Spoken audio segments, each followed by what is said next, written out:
This is an AMI podcast. Happiness is having a large, loving, caring, close-knit family in another city. Welcome to AMI Audiobook Review, where we chat all things audiobooks on this weekly podcast. I'm your host, Ramya Amudan, here with Nisreen Abdelmajid.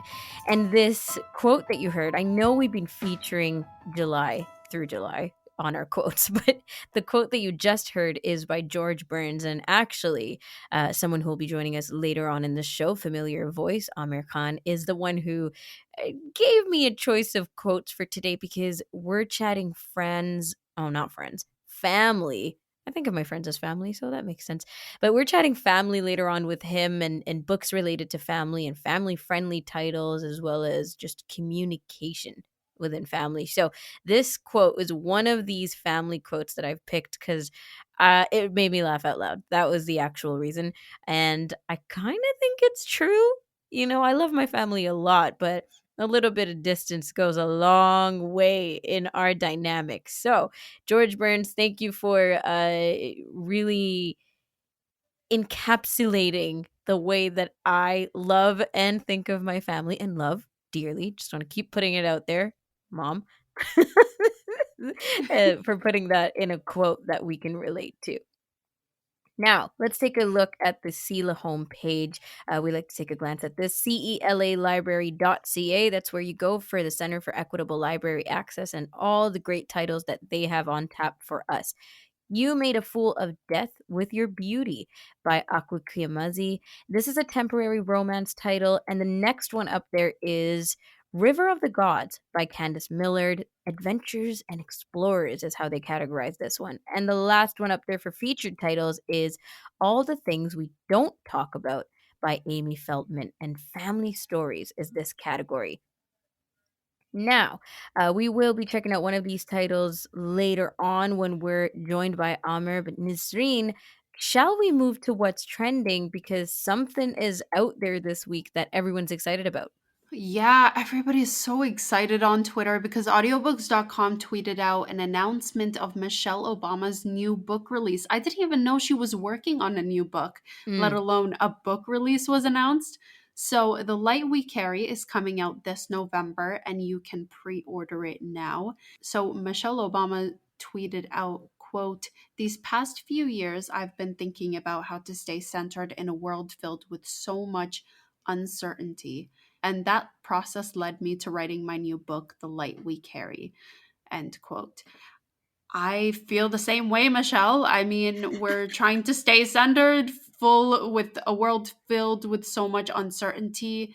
There's so much unpredictability. I mean, we're doing our best here with life, and I can't relate to that synopsis even more. That small, tiny description of her book. I'm looking forward to reading that or listening to it on audiobooks. So, what do you think? Well, first of all, Becoming, her autobiography, her memoir, did so incredibly well. I mean, everybody everywhere doing anything was reading that book, and it's still one of the most recommended titles, one of the most trending titles on audiobooks and otherwise, right? So I can't imagine why this wouldn't do just as well, if not better.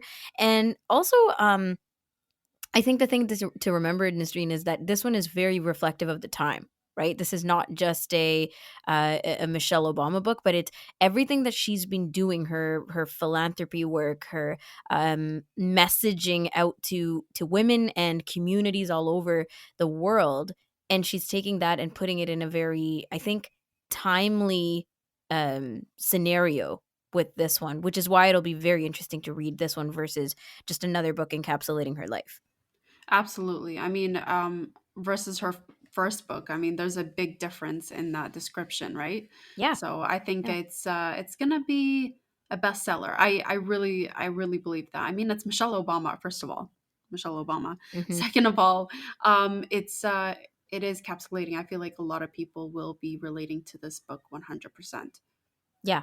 And self-help, like we know self-help and self-development as its own Hmm. kind of thing, but I think with Michelle Obama, every time she comes on the scene, like whether it's an interview or a book or a post, she has people listening because we want to know how the former first lady is taking on life. Like we know We it's want the complicated. real, yeah, Yeah, yeah, yeah. exactly, and she's BTS always behind the teaching us scenes. something. Hmm. Yeah. Yeah.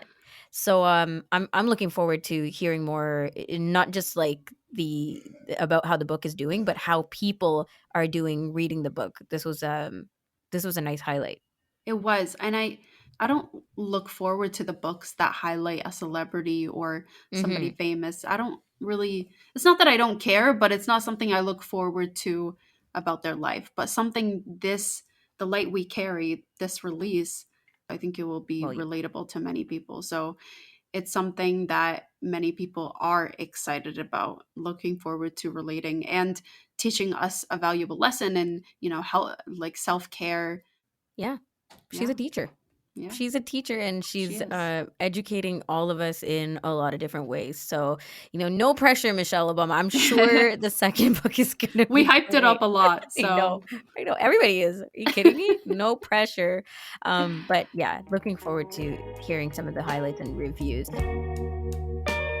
Welcome back to AMI Audiobook Review, where we are chatting all things audiobooks. Thanks for joining us. And if you want to leave us any of your commentary, your recommendations, or just want to chat about audiobooks in general, 1-866-509-4545 is where you can reach us. Leave a voicemail and give us permission to leave this voicemail on air if that's what you desire.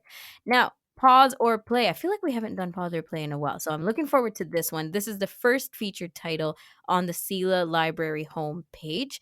You Made a Fool of Death with Your Beauty by Akwaeke Emezi. So, Faye Adekola wants to learn how to be alive again. It's been 5 years since the accident that killed the love of her life, and she's almost a new person now, an artist with her own studio and sharing a brownstone apartment with her ride or die best friend, Joy, who insists that it's time for her, Faye, to ease back into the dating scene. Faye isn't ready for anything serious, but a steamy encounter at a rooftop party cascades into a whirlwind summer she could have never imagined. She's even started dating the perfect guy, but their new relationship might be sabotaged before it has a chance by the overwhelming desire Faye feels every time she locks eyes with the one person in the house who's most definitely off limits, his father. This new life she asked for just got a lot more complicated, and Faye must start her search for some new answers. Who is she ready to become? Can she release her past and honor her grief while still embracing her future? And, of course, there's the biggest question of all: how far is she willing to go for a second chance at love? Akwaeke Emezi's vivid and passionate writing takes us deep into a world of possibility and healing and the constant bravery of choosing love against all odds. Whew! Sounds like a serious romance novel. Let's go around the table. Nisreen, pause or play on this title. is anyone else getting basic vibes from this book? I mean, Like soap opera? no, I mean, it's just another romance book. This, Hmm. okay, but let me clarify that I would still read it. I would still press play because, Okay. romance book. But I've read something like this before. So it's not something different. It's not something that's wow, I am dying to read this because it sounds different. No, I feel like it's just another romance book. But again, I would still Nonetheless. press play. Yeah. Nonetheless, you still press play. Yeah, I love your reviews. It's like, should I? Yeah, I Should still I will. not? Yeah. Well, I was thinking as soon as it was romance, I was like, oh, Nisreen's definitely pressing play on this one. You surprise me. Um, you never stop amazing me with your reviews. Okay, so Oh, around the table before I give my input, Amir, pause or play on this title. I think I'm going to be casually callous and say pause on this one. Okay. And I think it's going to require me to take another run at the synopsis because I think a lot of these synopses are written sort of hastily. what jumped out at me, aside from sort of what you and Nasreen were talking about in terms of a boilerplate sort of standard romance novel, was she has a crush on somebody's father, and I'm not quite clear whose father she has a crush on. So The guy she's dating, I think. I don't know. Think. That's just too That would strange. be Yeah, the that should be juiciest clear. option. Yeah, I don't know. Well, it just said his father, so it wasn't sure if it was the person she lost as father or her current Oh. interest's father. Well, that would be really bad. Yeah, so I don't know. I mean, I've read enough books where the authors are, especially romance authors, where they sort of push the limits of these types of family relationships, and I'd prefer something fresh and new, and that doesn't sort of skate across those lines. Yeah, I know. And it would be a perfect segue to be like, speaking of family relationships, let's get into what you want to talk about. But I do want to tell you my bit, which is I think that I agree with you. The hasty and also just like over the top synopses to get people reading sometimes doesn't work for me. Sometimes I prefer a very simple, don't try to lure me in approach, soft sell it, right? But whereas some of these things really feel like a hard sell. But the part that does make me lean into wanting to read the novel, which by the way, to contextualize, I still press pause. I'm not really into this kind of thing. But what would make me press play is the relationship she has with her former partner, her partner who passed away, right? The love of her life. That kind of thing, I think, could explore a lot of depth and getting over somebody.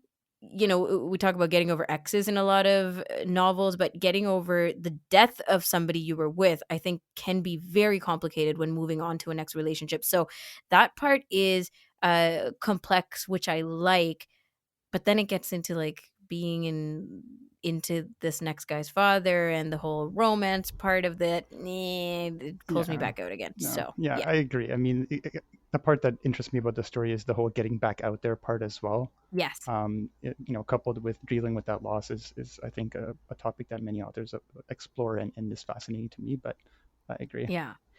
Okay, so see, Nisreen was the opposite, right? She's like, I'm not really into it, but I'll still press play. So Nisreen, when you finish reading this book, you let us know how it goes. Oh man. Okay, so this title is "You Made a Fool of Death with Your Beauty" by Akwaeke Emezi, and this is the one of the featured titles on the Sela Library homepage. If you want to check it out, it is human narrated. So we're talking, as per our weekly quote and my tease at the top of the show, about family reads, family books, maybe some family dynamics. So, your July book reading, Aamer Khan, who joins us at the end of each month, by the way. How has your July book reading been thus far? It's been a bit strange. I'm typically the type of sort of like a linear reader. I usually read one book after the other and usually finish the books. July has been sort of totally mixed up for me because not only that, but I've read books sort of simultaneously. I have abandoned some Hmm. books, which is really rare for me.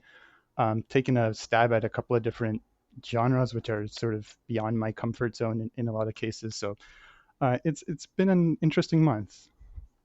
Okay. Well, I mean, yeah, it does make me raise my eyebrow when you say you've abandoned books. That is so rare. Like, Very not for rare. me. I abandon books all the time, even before I start reading them sometimes. I'm like, when did I put this in my library and why? So, okay. But we're talking family today. So, has this been a theme throughout the month for you? Yeah, I think with the exception of one sort of series I started, which was definitely more on the romance and racy side of things, by Alice Clayton. That I believe they're called a cocktail series because every book is named after a different cocktail. Nice. It starts with Wellbanger, and I think people don't have to use their imagination too much to imagine what that might be about. But it's not for everybody. It's definitely adult content and definitely rom-com style. It's set in the West Coast, so for us East Coasters, it's kind of an interesting look at West Coast life. It takes place in San Francisco. But getting back to the family theme, it's the summertime. Kids are on vacation, and a lot of people like to pick up a light read and a fun read. And I did come across some of those, and I'll talk about sort of different books that I read this month, but in sort of order from light to really serious. One of my absolute favorite books that I like to recommend to people is The Heartbreak Messenger by Alexander P. Vance. Aw, that And was so yeah, cute. it's a very cute book about a junior high school kid who finds himself with this odd job of breaking the news of a breakup for high school kids because they don't have the guts to do it themselves. And you were talking earlier in the month to Sarah Gillis about narrators and how that can really affect the book. And Alexander Hmm. P. Vance's copy is absolutely brilliant with regards to the voices and the production quality. I think it really helps bolster the book into that really fun and easy read, especially for junior high readers or adults like myself. And The voice work, it just goes along with the context of this writing for this book. It's so short too. Like, it's not just a light book, but exactly. it's a very, very short book, so digestible, perfect summertime read. And it's junior high kids, so you might think like as full-fledged adults we're reading these, but yes, we are, proudly so. Absolutely. It's very heartwarming is the way I would describe the book. And it Yeah. came across something very similar in a book titled The Chicken Doesn't Skate. Okay. The book is just as whimsical as the title. It's a well-known author to most people. It's very, very new for me. The author's name is Gordon Corman, and he's actually local to Toronto and a Canadian author. He's written many, many, many books. I just started reading his books, so I'm looking forward to reading some more. But his most famous series is McDonald Hall series, which is about boarding school kids, and I believe they're on the sort of high school level. But where the chicken doesn't dance is another heartwarming book that's sort of set in junior high, and it's about a hockey team who's on a losing streak, and it's about a kid who decides to do a science project on the lifestyle of a chicken. So he gets a chicken, and different people in the class take turns taking care of this chicken, and it sort of becomes a mascot. And if I tell you any more, I'd Oh, probably ruin it for you, but okay. it is a very similar book to The Heartbreak Messenger in terms of those types of themes. And there's another book we've read, I think like around this time last year, if I'm not mistaken, which was also a very nice book, about some brothers. Was it Matthew Riley's Hovercar Racer? No. Oh, Well, okay. that wasn't my book that I read, at least. But this one's One Brother Shy. Oh, One Brother Shy. Yes, Terry Fallis is another author. Actually, this is the one and only author's book launch I've been to in Toronto, and his story is actually interesting as well because he is again a local author, but he actually started out as an engineer. So that was interesting for me to Oh, know and then read his book and not draw any parallels between the two things. So I was expecting some engineering content and some facts, but there's none of that in his books. One Brother Shy by Terry Fallis is basically about an IT um, a young man in the IT industry who comes to know that he might have a twin brother in the world and decides to try to find him. It just so happens he's working on software and facial identification and things like that. And there's again, it's a very light and fun book. Terry Fallis writes books like these that they're they're not very deep, but they're light, they're fun, they're great summer reads. Um, and there's always like a piece of unknown information, a mystery, if you will. There was this really embarrassing thing that happened to him, that we don't really find out till way later in the book, and it keeps you thinking, like, what is it? What is it? Because it's a big part of his character, but we have no clue what it is. I loved this book. And sticking with the themes, about books regarding family, but not necessarily family friendly, though. Do you have any other suggestions for summer reading? Yeah, one of the more different and fresh books I came across this month is in relation to a movie that, again, the last time I was on the show, I referenced a movie from 2006, and somewhat strangely, I came across another movie from 2006, which is also based on a novel, which I did not know, which is The Devil Wears Prada. And it's a fairly well-known movie, and Lauren Weisberger, the author of the book, is fairly well known for her sort of take on looking at high fashion and the rich and famous and these types of stereotypical characters. But the book that I read, in addition to some of the others in her works, is called Where the Grass is Green and the Girls Are Pretty. Hmm. For those of you who are Guns N' Roses fans, it'll sound familiar because it's a song by them about Paradise, which is a city in the United States. And This book is basically about a family going through the college admission scandal, where somebody decided to basically pay a fixer to have their kids go into college. But you get a good snapshot of how the family operates and how quote unquote normal the family is, and basically the themes and morals around where the line is about how far you would go to see your kids do well. I don't know why, and there might be zero parallel, but I'm thinking of the Kardashians at this moment. I think it's a little bit different, I'm sure. but like I said, Lauren Weisberg does an excellent job of sort of describing how the other half live. And this book is sort of both, in terms of you see that the family is both down to earth and loaded with money, and how they sort Okay, of Kardashians. struggle with both. And it switches from different perspectives, from the main character, who's the mother, to the daughter's perspective, and the husband's perspective, and some of the others, and how people are sort of choosing what they want to do and then how they want to live. Right, right.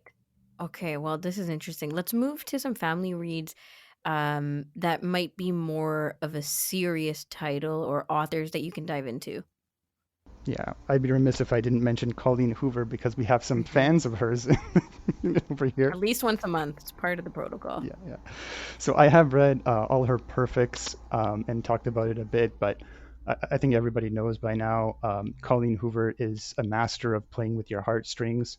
If you're going through any sort of emotional turmoil in your life, do not pick up one of her books, because it will not end well for you. She she's a very direct author, in terms of you feel like you're right there with the characters. Definitely be reaching out for some tissues and boxes of them, as she sort of spins the tale, and lets you know how each character is feeling with excruciating detail, which from a writer's perspective is excellent. But like I said, if you're not in a great place emotionally, it will tear you apart. Yeah. Um, Yeah, definitely one of the harder family dynamics and relationships that she explores as well. yeah, she's not shy about exploring sensitive topics, and Yeah. exploring people's feelings and their thought processes, even if that may not be sort of PC. Mm-hmm. Another author I came across was Alice Munro. She's a Canadian author. She is a Nobel winning author.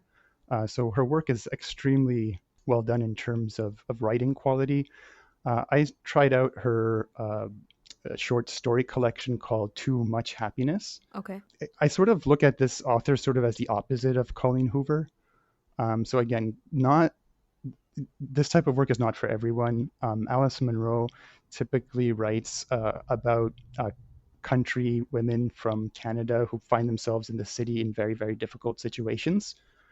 But she doesn't, her style is very different from Colleen Hoover, because it's not all out there and explained and unwound about the characters. A lot of it is implied, and a lot of it is sort of reading between the lines. You see things mostly through the eyes of the country women she's describing.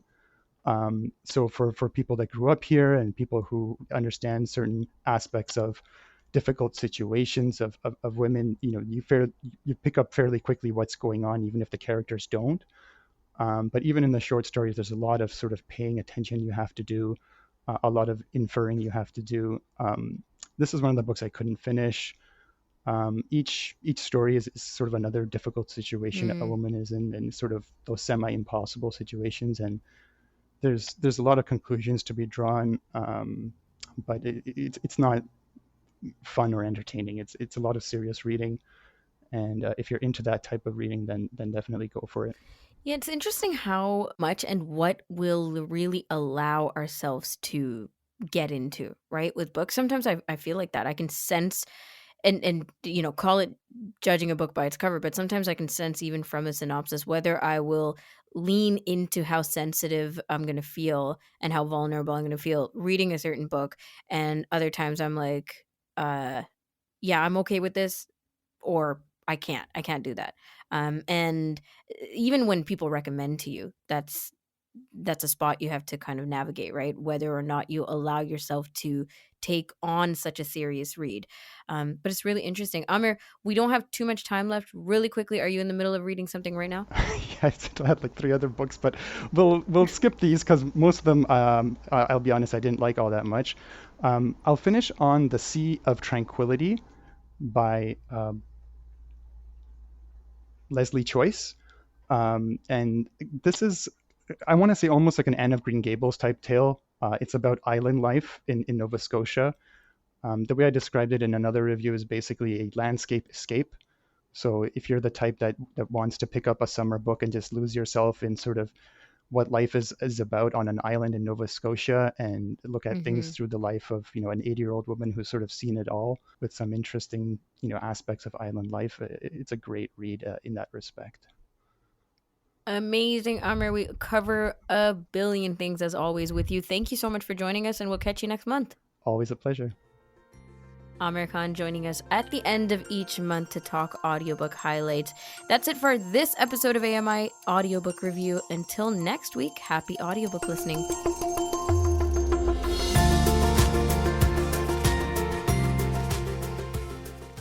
This was an AMI podcast. For more accessible media, visit ami.ca.